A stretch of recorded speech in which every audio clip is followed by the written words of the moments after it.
세상에 어느 나라에 1가구 1주택을 법으로 명시한 곳이 있습니까?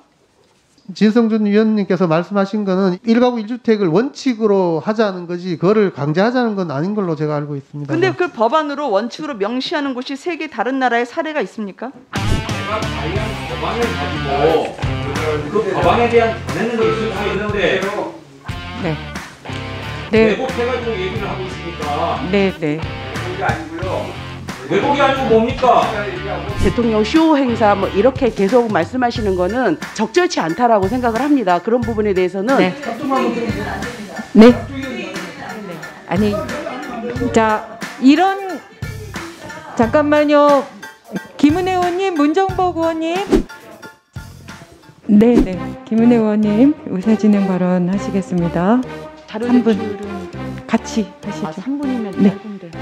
C모 의원님하고 H모 의원님이 계실 줄 알았는데 안 계시네요. 부동산 정책을 총괄하는 수장의 자격과 정책 능력을 검증해야 되는 자리인데 저 후보자님은 편히 계셔도 됩니다.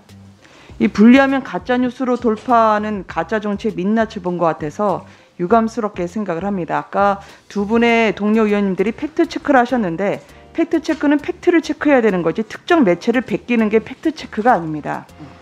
민주당에서는 설마 당지시대로 이 인사청문회장을 난장으로 만들면 포인트를 주는 건 아니겠지요. C모 의원님 말씀을 따라 듣다 보니까 제가 한번 보여드리도록 하겠습니다. 저 파워포인트가 되십니까? 의사진행 발언이신가요? 예, 의사진행 바랍니다. 아까 가짜뉴스라고 말씀하신 부분에 대한 이 부분에 대해서는 짚지 않으면 이 가짜뉴스에 대해서 정쟁이 될 수 있습니다. 아닙니다.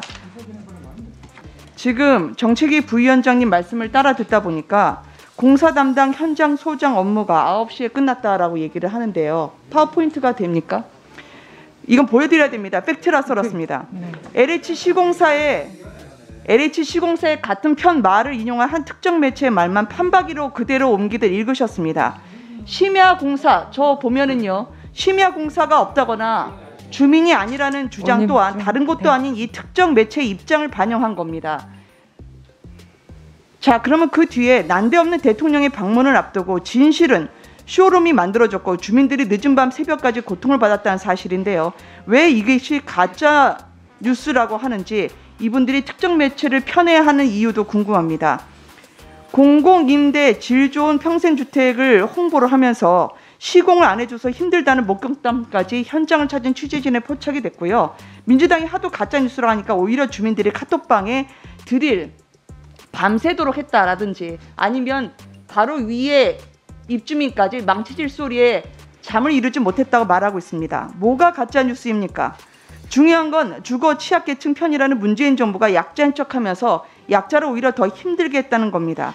가짜뉴스와 범죄 행위로까지 제대로 사실 확인 없이 인사청문회장을 정쟁으로 물들게 한 동료 의원들에게 유감을 표하면서 사과는 제가 아닌 코로나로 힘든데 이렇게 불쾌하게 해드린 국민들께 하시기 바랍니다. 그리고 두 의원께는 모든 사실을 입증할 LH가 보낸 공식 서류를 원하시면 보내드리겠습니다.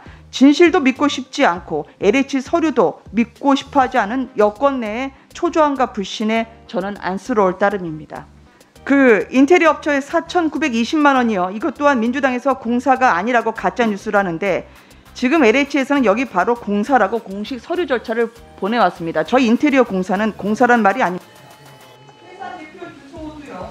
저희가 회사 대표 주소를 따라가 봤더니 단독주택이었습니다. 그래서 주민에게 물어봤더니 가정집이라고 합니다.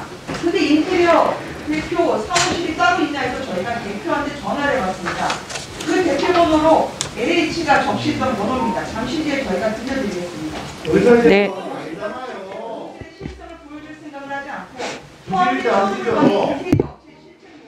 네, 의원님 마무리해 주세요. 예. 실제 유령 업체가 아니길 바라고 이따 대표께서는 진짜 대표와 주소를 알려주시기 바랍니다. 그리고 4천만 원 발주했을 때 과업 내용서를 전해드리도록 하겠습니다. 이 과업 내용서에 잔치비라고 코로나로 치솟는 집값을 양보하는 겁니다. 이 정도는 그렇게 잔치가 필요합니다. 이게 무슨 의사지? 네. 네. 마무리해 주세요, 의원님. 네. 네. 네, 그거는 이미 다 말씀, 예. 네네, 자료 요구는 다시 촉구 드렸으니까요. 예. 네, 김은혜 의원님 질의하시겠습니다. 아이 교육을 더 시키고 싶어서 학교 근처로 이사간 게 죄라고 말씀드리는 게 아닙니다. 네. 이게 부모라면 자녀가 원하는 좋은 곳에서 교육을 시키고 싶은 당연한 바람이 있죠. 근데 제가 이 질문을 던진 이유는 가족에게는 너무 자연스럽게 뻗어나가는 본능을 왜 부동산 문제에만 가면 국가가 강제하고 억압을 하냐는 겁니다. 임대주택에 살아라, 자가주택 갖지 말라, 왜 선택을 국가가 강요를 하냐는 거죠. 지금 후보자님, 가족 문제는 자본주의, 부동산은 사회주의입니까? 그거 아니잖아요. 그러면 따님이 다 크고 나서 임대주택에 살아라 그렇게 말씀하실 거예요? 강조하지 않으실 거 아니에요. 따님이 결정하시는 거 아닙니까? 그렇죠? 저는 한 번도 무조건 임대주택만 그러니까요. 살아라고 말한 적은 그러니까 없습니다. 가족에게는 강제하지 않는데 왜 국가는 부동산 정책에서 이렇게 강조를 하는 거죠? 다주택자들 아까 지금 1가구 1주택 법안 찬성을 하셨는데 다시 묻습니다. 아직 내놓지 마세요. 다주택자들이 팔지 못하는 이유로 매수자를 구분을 못해서, 그 다음에 처분이 어려워서 부모님, 가족 거주를 논합니다. 이런 사연들을 어떻게 극복해야 됩니까? 사연이 많잖아요. 농가주택도 네. 있고 공동상속한 고양 소재 주택 공유집인 네네네. 각자의 사연이 다 있습니다. 네, 그렇습니다. 세상에 어느 나라에 1가구 1주택을 법으로 명시한 곳이 있습니까? 이 사연들은 어떻게 풀으실 거예요? 아마 아까 진성준 위원님께서 말씀하신 거는 1가구 1주택을 원칙으로 하자는 거지 그거를 강제하자는 건 아닌 걸로 제가 알고 있습니다. 근데 그 법안으로 원칙으로 명시하는 곳이 세계 다른 나라의 사례가 있습니까? 자, 지금 말씀드린 사연들이요, 후보자님이 여당 의원님들하고 풀으셔야 돼요. 왜냐하면 이 대답은 여당의 다주택자분들이 내놓은 1주택으로 내가 할 수 없는 불가사유라고 해주신 겁니다. 그래서 사유재산권에 대한 국가 권력의 과도한 침해이기도 하지만 무엇보다 입법 보편성과 타당성을 저는 갖추고 있지 않다고 생각합니다. 이게요, 우리가 왜 실패했는지 부동산을 복귀하지 않고 다시 국민을 가진 자와 가지지 않은 자로 나누지 않길 바랍니다. 자, 다음 추가 질문을 제가 하기 전에 이거는 답변 자료를 부탁드립니다. 후보자님, 본 의원실에서 조사하니까 LH에서요, 대손 충당금 잔액이 473억 원이 갑자기 줄었습니다. 이 정도 거액의 현금 뭉치가 빠져나가는데 후보자를 포함해서 아직까지 아무도 공식 문제 제기를 안 했다는 건 전 심각한 사례라고 봅니다. 후보자가 모르면 무능한 것이고 알았다면 심각한 회계 부정입니다. 473억이면 임대주택, 대통령 앞에 쇼룸을 보여줬던 그 임대주택에 5,200여 세대가 추운 날 가족과 함께 입주할 수 있는 규모입니다. 이 세금이 어디로 빠져나간 건지 다음 제3번 질의까지 답변을 해주시기 바랍니다. 네네, 준비하겠습니다. 네. 위원장님, 저 신상 발언을 좀 해야 되겠습니다. 진성준 의원님 아까 하셨으니까요. 다 알고 있으니까. 네네. 아니 어떻게 예.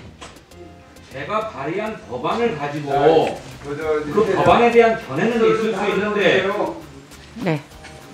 네. 왜곡해가지고 얘기를 하고 있습니까? 네네. 외국이 아니고요.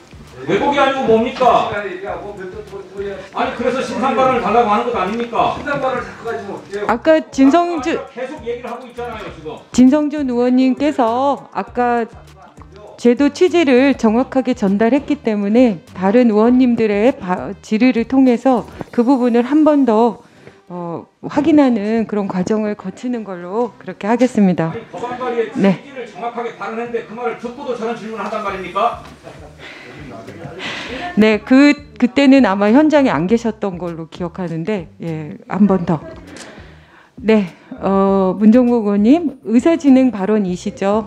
예. 네. 그러니까 야당 의원님의 발언이 적절하지 않다라고 하는 것이 저 의원님들을 오늘 청문회 그 과정을 통해서 전부 드러났습니다. 대통령께서 화성 동탄에 가셨을 때에 그것이 사실과 다르게 김은혜 의원님께서 말씀하신 보도자료와는 전혀 다른 거라고 분명히 했고 그것들을 다 팩트 체크를 했습니다. 그럼에도 불구하고 뭐 대통령 쇼 행사 뭐 이렇게 계속 말씀하시는 거는 적절치 않다라고 생각을 합니다. 그런 부분에 대해서는 위원장께서 적절하게 발언을 정지시켜주거나 수정하게 해주셔야 됩니다. 네. 네. 아니 2대1이 아니라 자, 김은혜 의원님께 제가 아까 의사진행 발언을 드렸고 그때 충분히 답변을 하셨습니다. 그래서 잠깐만요. 네네 네. 네.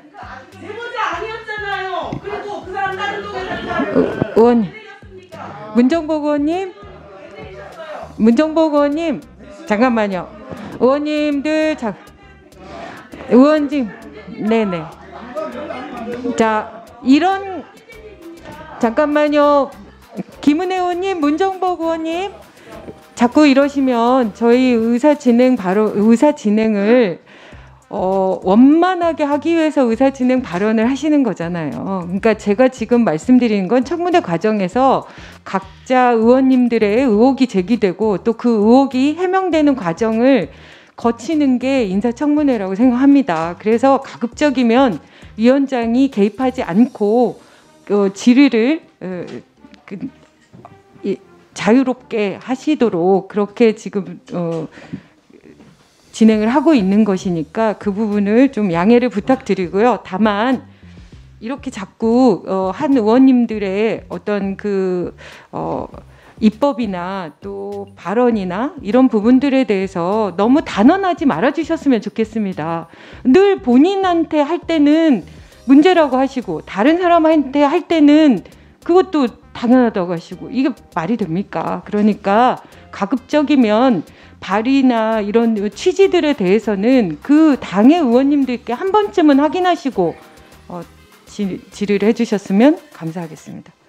가급적이면 예. 의원에 대한 그 발의나 이런 좀 삼가하도록 그걸 하세요. 직접 실명이나 유추할 수 있는 말씀을 하시니까 그 해당 의원은 당연히 그에 대해서 반박을 하고 주장을 하는 거 아닙니까? 지금 이 청문회와 관련된 질의와 보도자료이지 않습니까? 그러니까 어쩌면 각각 의원님들께서 그 의혹들에 대해서 다른 의견이 있으시면 그 의견을 제시하실 수 있다고도 저는 생각합니다. 그렇기 때문에 가급적이면 서로가 각각 의원님들끼리 배려를 해주시면서 진행될 수 있도록 특별히 실명을 거론하시거나 이런 부분들을 또 감정을 건드리는 그런 발언들은 삼가해 주셨으면 고맙겠습니다. 그럼 질의에 들어가겠습니다. 김은덕 의원님 질의하시겠습니다. 예, 전주시갑